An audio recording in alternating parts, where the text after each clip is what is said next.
Good morning, everyone. Bonjour à tous. Thank you for joining us today for this exciting announcement. I want to begin by acknowledging that we are gathered today on the traditional unceded territory of the Algonquin and Anishinaabe peoples.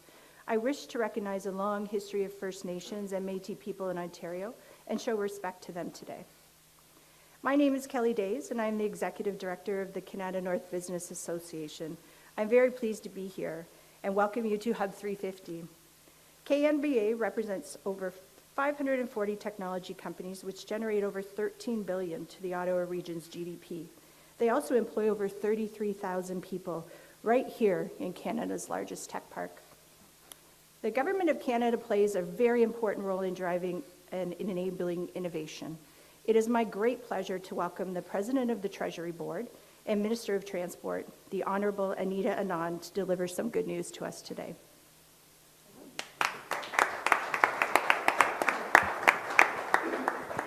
I always have to lower the mic because I'm a little shorter than most. Okay, so thank you so much, Kelly. It's great to meet you. It's great to see you here. And obviously, Jenna and Yasir, I love working with you, and it's wonderful to be here today to share this good news with all of the folks in Canada. And it's really important for our country for us to be recognizing this type of innovation and technology. And thank you all for coming this morning. I am so happy to be here to talk about some of the innovations that we're working on at Transport. And as Minister of Transport, I pay close attention to how we are connecting communities. And Canada, as we know, is a vast country.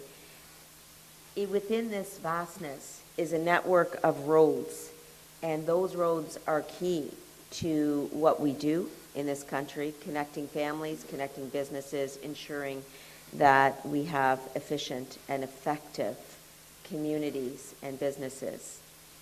We need reliable roads is the bottom line, and we need safe roads. Et aujourd'hui, on met la sécurité en avant, là où elle devrait toujours être, avec le programme de paiement de transfert pour le renforcement de la sécurité routière. Grâce à ce programme, mes amis, on finance les provinces et les territoires, mais aussi des associations et autres parties prenantes qui travaillent sans relâche à rendre nos routes plus sûres.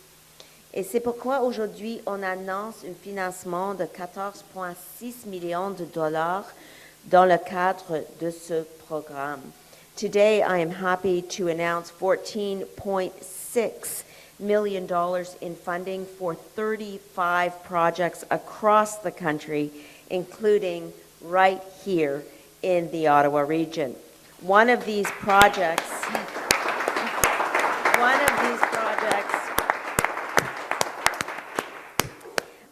projects being carried out by the Kanata North Business Association will include testing a zero-emission autonomous shuttle within a Canadian technical park. Testing of this shuttle will inform future policies and regulatory frameworks for autonomous vehicles in Canada. And I'm sure I'm not alone in saying that I find this work very, very impressive. Road safety isn't just about ensuring that emerging technology like advanced driver assistance programs are being well researched and carefully implemented. Road safety is also about the fundamentals, like providing safe driving habits. And the holidays being right around the corner, and this time of year in general, makes it top of mind that December is National Impaired Driving Prevention Month. And as part of today's announcement, Mothers Against Drunk Driving will produce a public service campaign. Also through today's investments, the Center for Addiction and Mental Health will be able to conduct research on the impacts of cannabis on driver cognition and movement. Partout au pays, on peut constater à quel point c'est important d'avoir des routes plus sécuritaires. Comme toutes les mamans, je m'inquiète toujours un peu pour mes enfants quand ils sont sur la route. Les projets qu'on annonce aujourd'hui rendent nos routes et nos communautés partout au pays plus sécuritaires. Et c'est pourquoi ce programme-là, améliorer le paiement de transport pour la sécurité routière, est si important. Et ça, c'est la raison pour laquelle je voudrais être ici aujourd'hui avec mes collègues, mes chers collègues. Et merci pour votre travail acharné aussi. Et merci à vous tous pour être ici avec nous aujourd'hui. Merci beaucoup.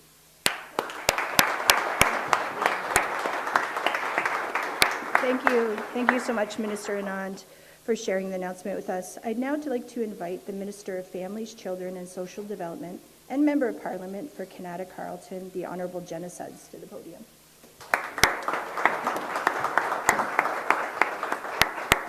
Thank you so much, Kelly. Good morning, everyone. Bon matin, tout le monde. I am just thrilled to be with you all here today. And a special thank you to Hub 350, Kanata North Business Association, for hosting us here today. And a huge thank you to my colleagues, Minister Anand, for your tireless leadership. Today's announcement is incredibly exciting for my community. So my sincere thanks for this and for all you do. And to MP Yasir Naqvi, the MP for Ottawa Centre. I was joking earlier, we've been following each other around a lot lately. Just an incredible colleague who does so much for his community and for Ottawa, and really thankful to have you here today with us, Yasir. So here we are, my incredible riding of Kanata Carleton in Canada's largest technology park. I have to say one of the highlights of my career has been being able to have a front row seat to the incredible innovation and the bright minds that work within a few square kilometers of where we are standing here today. For myself, that started just about a decade ago when I had the honor of doing Kelly's job as President and Executive Director for the Kanata North Business Association. I hadn't worked in tech. I had no idea what I was doing.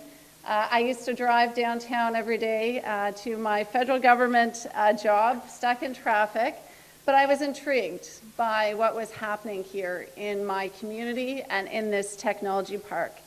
And I quickly learned that these buildings are really full of incredible talent, big minds, and just a passion for innovation. And when I did Kelly's job, I made it my job to tell the stories of this park, to tell the stories of the incredible work and projects and innovation that was happening day in and day out, and to connect them to one another. But we were missing something. We were missing a showcase that would connect the pieces of the puzzle for folks that don't understand what happens here in this park. And that's when the plan for an autonomous vehicle shuttle was first hatched. It would leverage technology from the various companies and tell one story of Kanata North and simultaneously reduce transportation challenges in the area at the same time. When I ran federally as Member of Parliament, I made a promise that together we would bring this idea to life. And today I am just so thrilled to share that the Kanata North Business Association, in collaboration with Transport Canada, will lead a project to deploy a medium-speed, zero-emission autonomous vehicle shuttle within Canada's largest technology park.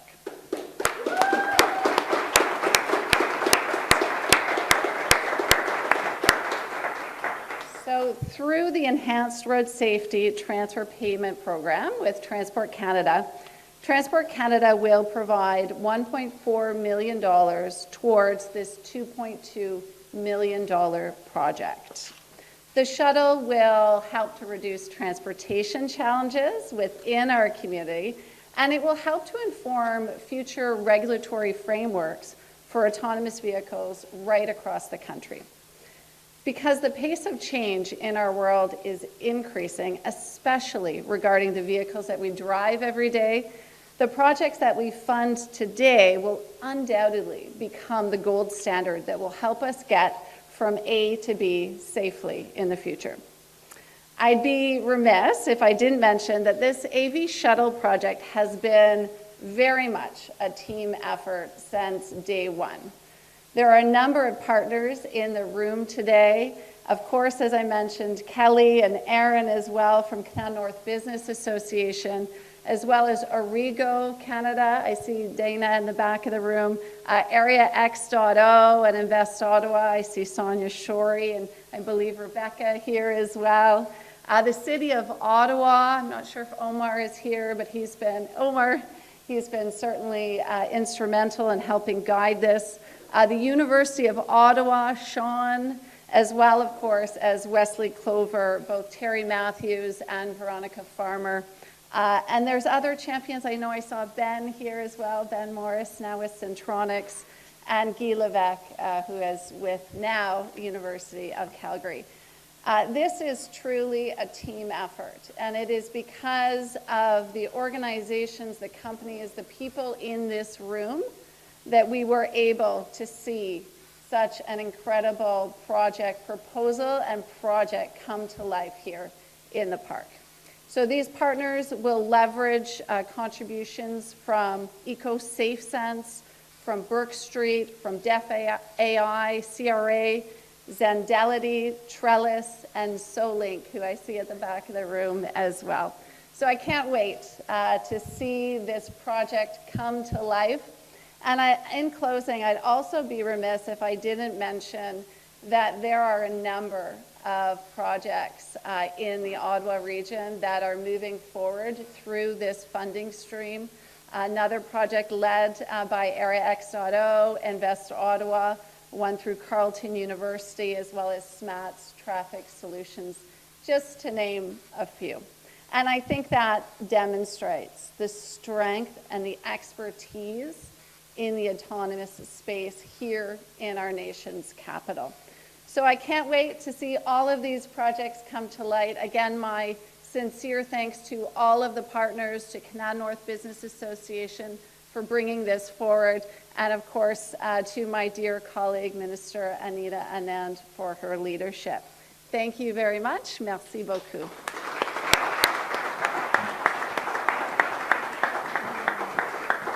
Thanks so much, Minister Sudds. Please join me in welcoming Yasir Naqvi, Parliamentary Secretary to the Minister of Health and Member of Parliament for Ottawa Centre. MP Naqvi, if you could say a few words. Thank you very much, Kelly, and good morning, everyone. It's a great pleasure and honor for me to be here at Hub 350. I was telling Kelly this is my first time coming to the Hub, so my apologies being the downtown guy, but I've heard a lot about the Hub from Jenna. I see Kathy Curry, our counselor here as well, who talks quite regularly about the potential and the impact of Hub 350. But I know there's good work happening all across the city. I see in my community, in West Ottawa, and Sonia, thank you for your leadership. Carleton University, the work that's happening there, University of Ottawa, on autonomous vehicles, in making our region, our city, a global leader in the future that's here. And this investment that we're making today in Kanata North Research Park Association, in creating this autonomous vehicle, zero-emission shuttle, is really putting our best foot forward in terms of what transportation will look like. And my challenge, in fact, our challenge, and Jenna and I were talking about this earlier, is how quickly can we take these ideas from a prototype, from a controlled environment, to a real-life scenario? How can we demonstrate and put Ottawa on the map around the world where we are using an autonomous vehicle on real roads, transporting people? And what better place than our nation's capital? There's, for example, a lot of talk around creating a tram service that would connect Ottawa and Gatineau all along the Wellington Street. well, that's perhaps, many would argue, is technology of the past.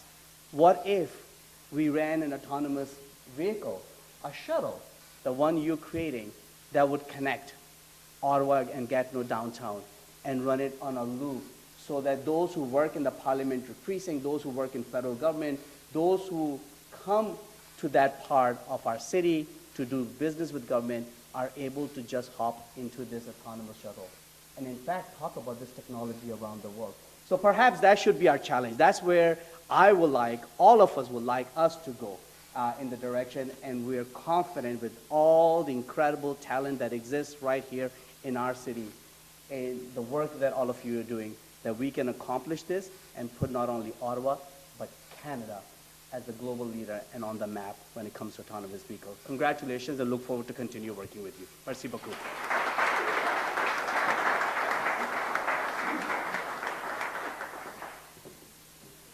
And thank you so much, MP Naqvi. Thank you to all our honorable guests for coming out to Kanata North today and Hub 350 to make these amazing announcements.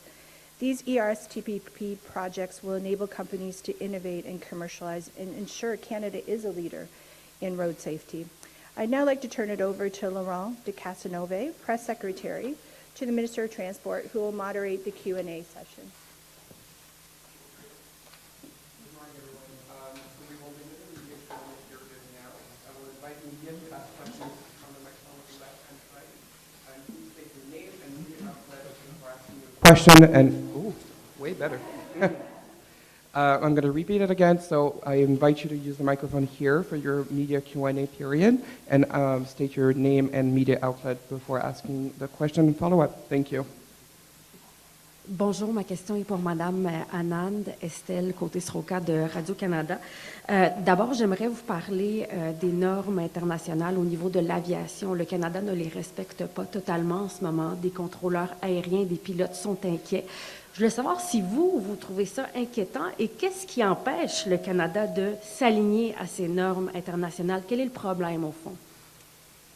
Merci pour la question. Bien sûr, je voudrais mentionner que la sécurité et la fiabilité de notre système aérien est ma priorité absolue.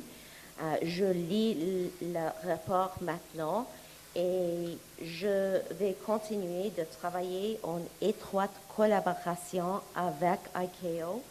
Nos ciels sont sécurité, mais on va continuer de s'assurer que nous pouvons avoir les ciels sécurité terre. Donc, je vais examiner le rapport.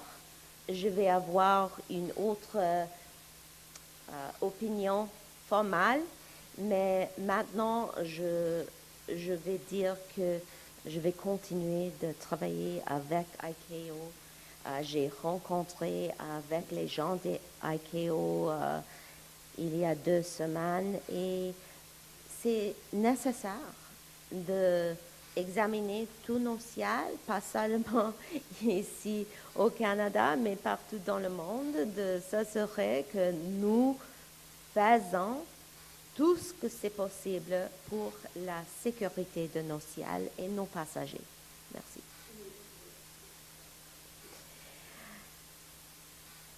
Firstly, my top priority is to ensure that our skies are safe and secure. And that is my top priority, and I met with ICAO 2 weeks ago, and I stressed this very point in my meeting with them. In terms of the report that you mentioned, I am examining it, and I will have a more formal response to provide in very short order. But our skies are safe, and wherever there is more work to do to ensure the further safety of those skies, I will undertake it. Our geographical size as a country in general is something that we must always keep top of mind. And the second point that I'll mention on that front is that ICAO itself hasn't identified significant safety issues in our civil aviation system. But rest assured, we will always be on our front foot when it comes to the safety of our skies, and I will be meeting with the airlines in the coming week, and I will definitely be raising this point as well.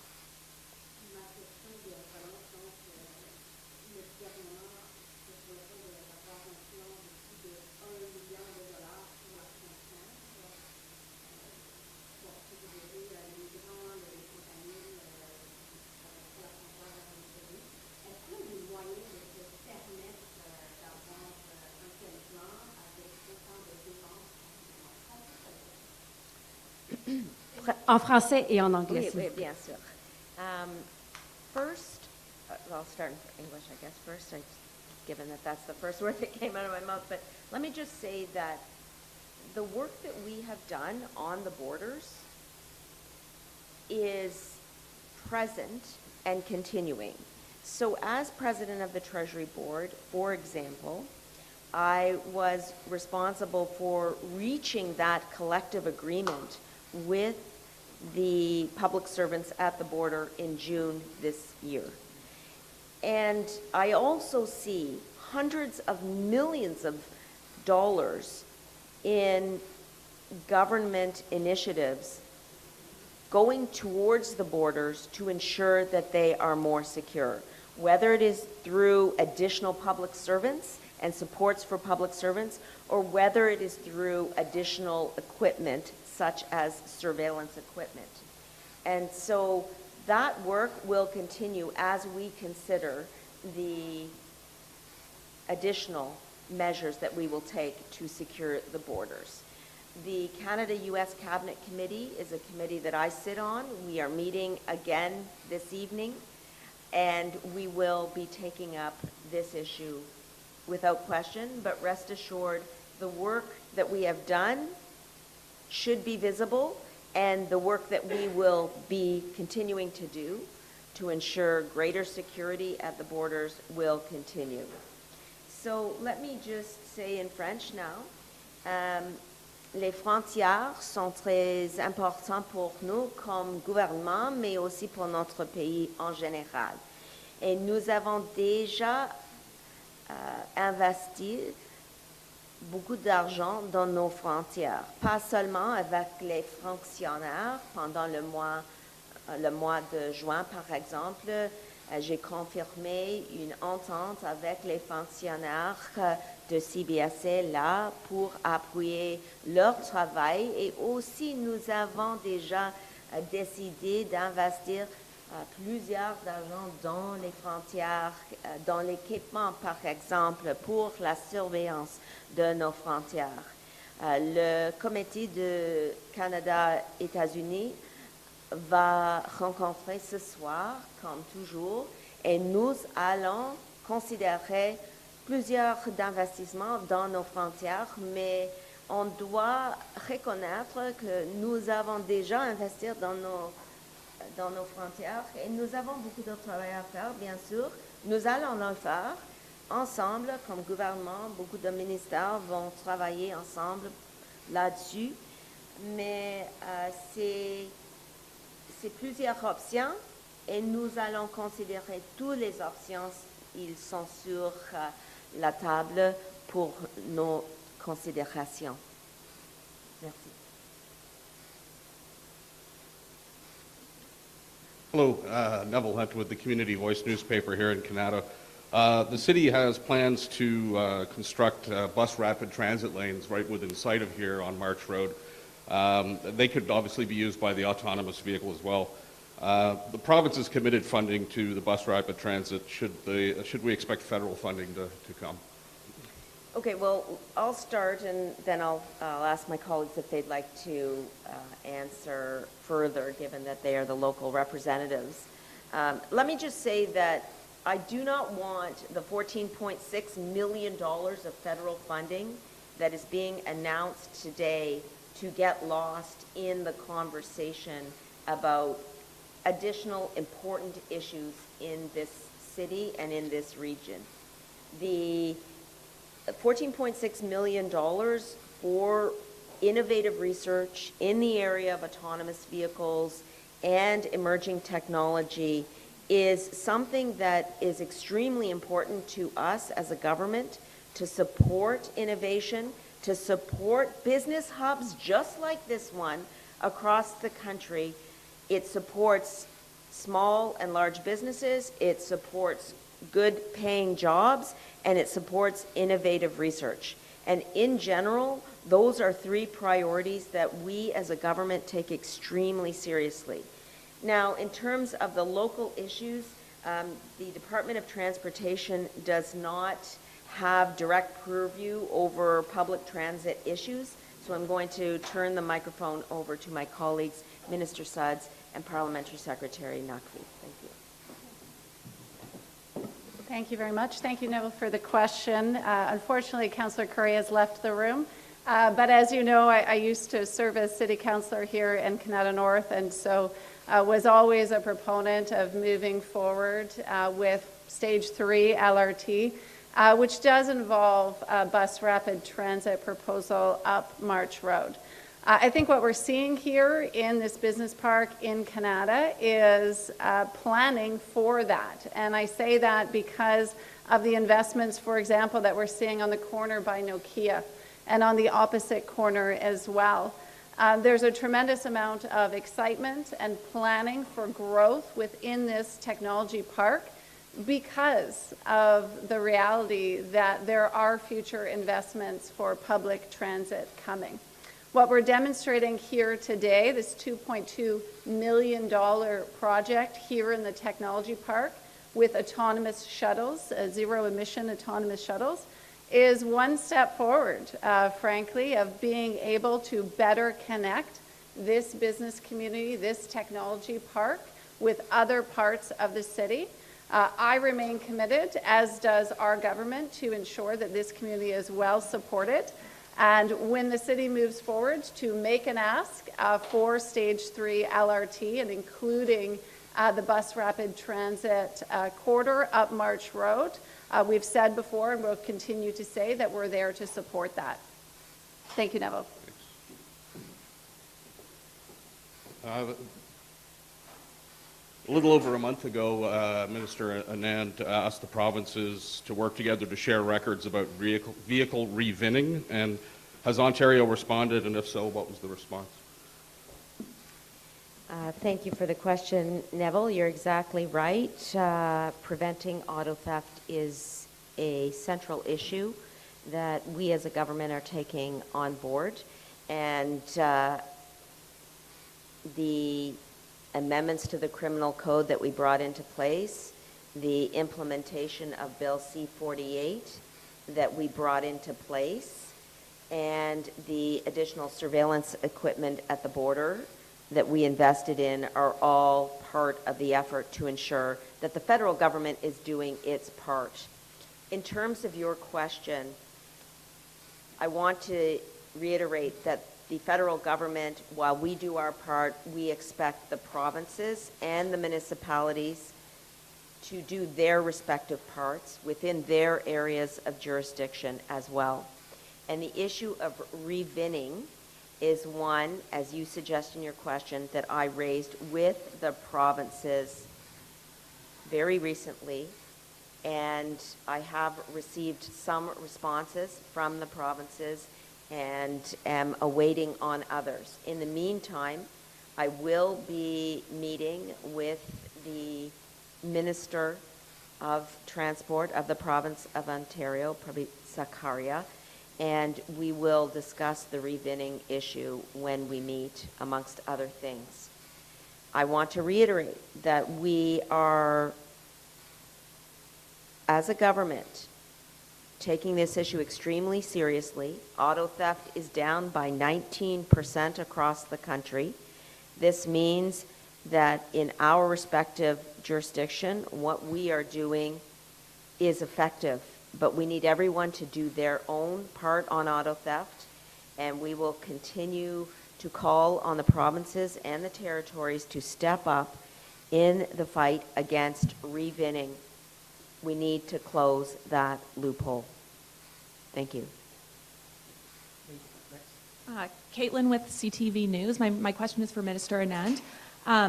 Last budget, the government had announced it was cutting back on the public service mostly through attrition and hiring freezes. The union is raising concerns that the government is changing its tune, pointing to the elimination of hundreds of term positions from CRA. Are permanent jobs now part of your plan to cut back on the public service? I want to raise 2 points in response to that question, and it arises from information that is not accurate. In the budget, you're correct, we did state that we would be looking to reducing the size of the public service by approximately 5,000 positions based on natural attrition. And the process that we would be utilizing is one that is still continuing. And in particular, the initiative is called the Refocus Government Spending Initiative. I am still in the process of receiving the information from each minister about their work to reduce costs within their own ministries. So to say that the budget commitment is tied to what may be happening in individual agencies and divisions is inaccurate, and I'm glad you asked the question so I could make the clarification.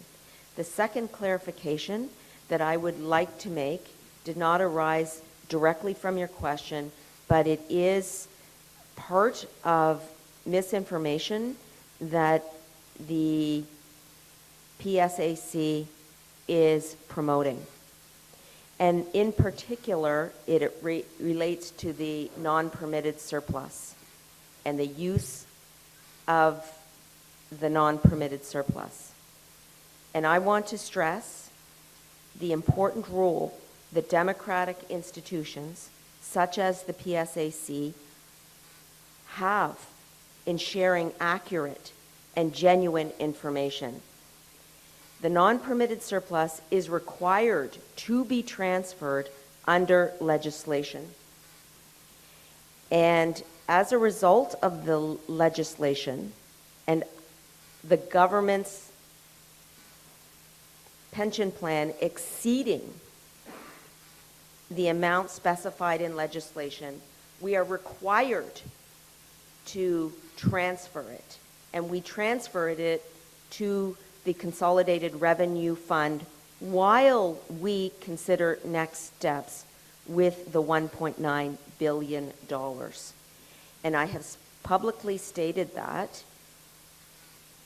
So to say that we are, as a government, stealing the pensions from public servants is completely inaccurate. As I mentioned, we are considering next steps. We will be engaging with all stakeholders while we consider those next steps. And I'll also reiterate that if there's a shortfall, the government covers it, as seen from 2013 to 2018, without requiring extra contributions from employees. Similarly, any surplus beyond limits is addressed by the government to maintain compliance with that legislation which I mentioned. And I would expect that the PSAC would take the time to correct the misleading information being shared with its members about the Public Service Pension Plan, which is fully guaranteed by the Government of Canada on behalf of Canadian taxpayers. Thank you. And my second question has to do with the hybrid work model that was introduced in September. There's been several sort of concerns and complaints. How is it going, and is a move to a 4-day work week on the table? The transition is one that was identified, developed, and implemented by the public service for the public service. Was not a decision that was political or that I was involved in. So the clerk of the Privy Council and the heads of departments and agencies are responsible for the decision. The move from 2 to 3 days to 3 days per week was not one that was outside the scope of the range that was previously identified. Managers are required to attend 4 days per week. There is no move, to my knowledge, to extend any of those time periods. But I will stress again that that was a decision taken by the public service, for the public service, and the location of work was not an item that was within the collective agreement. Thank you. Thank you. Next question. Oui, bonjour, Lise Denis, Le Droit. Vous venez de dire que ce qui pouvait arriver dans certains ministères n'était pas nécessairement lié exactement à ce qui est dans le budget, mais est-ce que, oui ou non, il y a des postes permanents qui sont coupés dans les ministères?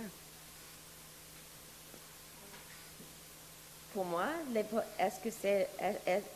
vous avez demandé si mes postes sont permanents? Non, est-ce qu'il y a des postes permanents qui sont coupés dans certains ministères? Oui ou non? C'est permanent pour moi, à ce moment, d'être la ministre des Transports et la présidente du Conseil du Trésor. Mais ces décisions-là sont avec le Premier ministre. Je vais travailler dans ces postes s'il m'a demandé de faire ça, mais je ne sais pas si ça c'est ta question. No, my question is about the confessions in the public function. Are there any permanent positions that are being cut? Oh. Mais premièrement, je m'excuse. Je m'excuse, je comprends maintenant. Premièrement, ça ce n'est pas un exercice comme le draft de le Premier ministre Harper. Ça ce n'est pas l'exercice ici. Pas du tout. C'était avec lui et son gouvernement, c'était un exercice avec des coupures et on a coupé les services, les fonctionnaires et toutes les choses comme ça. Pour nous, c'est un exercice de trouver où nous pouvons recentrer nos dépenses vers nos priorités gouvernementales. Et ça, c'est la raison pour laquelle nous avons un objectif pour avoir les réductions dans le service public par l'attrition naturelle. Donc, ça, c'est l'exercice. Donc, de couper les positions-là, ce n'est pas l'approche propre. Ce n'est pas avec respect, ce n'est pas la question propre. La question va être qu'est-ce qu'on va faire d'accomplir nos objectifs. Et comme j'ai dit à l'autre question, c'est une matière pour moi maintenant d'attendre d'autres ministres de me donner leur approche, leur soumission, et je vais les considérer, mais les décisions-là sont avec chaque ministre. Et ça, c'est un processus maintenant. On est en train de faire le travail là. Donc, c'est trop tôt de répondre à cette question en total. Mais je pourrais le dire et j'avais vous donné la réponse. Donc, c'est une possibilité. Pardon? It's a possibility that it will happen. Par l'attrition naturelle. Donc, les études étaient complètes avant de mentionner dans le budget 2024 que l'attrition naturelle, c'est une possibilité de réduire le temps et de le service public. Donc, on va voir qu'est-ce qui se passe avec ce processus. Mais ce n'est pas un processus où on va couper le service public. Ce n'était pas comme draft, comme j'ai dit, et on va considérer la différence entre ce temps-là et le temps avec l'autre gouvernement. Et pour parler de transport, pour le tramway de Gatineau, est-ce qu'on s'attend à du nouveau? C'est pas moi, c'est mes collègues. Ben, vous êtes ministre des Transports. Mais oui, c'est vrai, mais il y a certaines choses avec la municipalité et avec la province, et certaines choses, certaines responsabilités avec le gouvernement fédéral. Mais si je pourrais aider avec ces décisions et discuter ces choses-là avec mes collègues et avec mes homologues, bien sûr, je vais être à table. Mais je sais que mes responsabilités comme ministre dans le gouvernement fédéral sont très larges déjà et je vais continuer de travailler sur mes propres responsabilités. Et ça, c'était 3 questions. Perfect. Thank you, everyone. So that concludes the media. The last question. Thank you. Sorry about that, false alarm. Sarah McFarlane with iPolitics and the Ottawa Compass. My question is for Minister Sudds. So I was just hoping, Minister, that you could elaborate on how you anticipate this project, through the KNBA specifically, will impact safety here in your riding, especially in a riding that's so dependent on roads and vehicles. Sure, and I would invite Kelly Daize as well if she's interested. So as I mentioned, this is a $2.2 million project, of which this funding through Transport Canada is $1.1 million. The intention here really is to bring partners together, many of whom are in the room here today, led by the Kanata North Business Association, to begin testing a mid-size autonomous shuttle, zero-emission autonomous shuttle, through 4 seasons. That will be done both at Area X.O as well as live here on city streets in the technology park. The ambition here, of course, is to demonstrate the art of the possible, to demonstrate these technologies, to be able to scale this, not only here, but throughout Ottawa and throughout the country. It's projects like this that will be able to advance the technologies, including, of course, all the safety aspects and parameters that need to be considered when you contemplate putting an autonomous shuttle on our roads. I invite, Kelly, did you want to expand on the project at all? Or have I said it all? I think it's just really important to remember that this is the 3rd project that we've had on this topic, right? So it's been a very gradual approach. Safety is the #1 thing, right? So we had the Pod Zeros on the golf course in partnership with Area X.O. We did another project where we put a smaller, lower speed shuttle on public roads during COVID in 2021. So this is a natural progression. And the technology we're using, one of the key things we had heard from our partners at City and others is higher speed, roadworthy vehicles, so they could withstand any sort of impacts and other things, more traditional vehicles, automated with technology, but then also able to take them over on the fly, right? So this is very important. If one day there'll always be a driver in the driver's seat, they're in automated mode, maybe there's a gaggle of geese on the road, which we have over near the golf course. The driver just taps the brake and starts driving the vehicle, right? So it's a very seamless, I think it's the right type of project for right now, and safety is 100% top of everything that we're doing in this project. Okay, and then just a follow-up, Minister Sudds, if you don't mind. I also just wanted to check if the sprung structure newcomer reception center that's planned for Hearst Way was a consideration as you look for ways to improve transit in the riding, if we're possibly having this many more people coming in. I think those are 2 very separate issues. As I'm sure you're aware, the proposal to potentially put a sprung structure here in Kanata is simply a proposal at this time. It is not funded. The city does not have timelines to advance that and has said to date that it will be moving forward if needed. I continue to discuss here in the community, hearing the community's feedback, but also expressing my concern to the city with the lack of process that has not happened, frankly, here in Kanata to hear feedback from our community.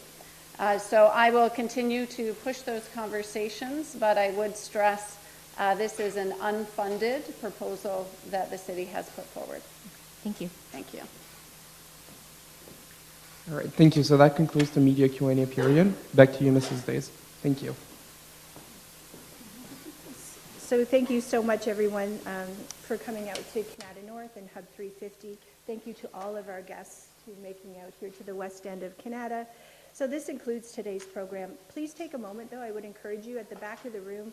We have many of the partners in some of these projects that we talked about today here and quite willing and happy to talk to the media. So thank you all again and have a wonderful day.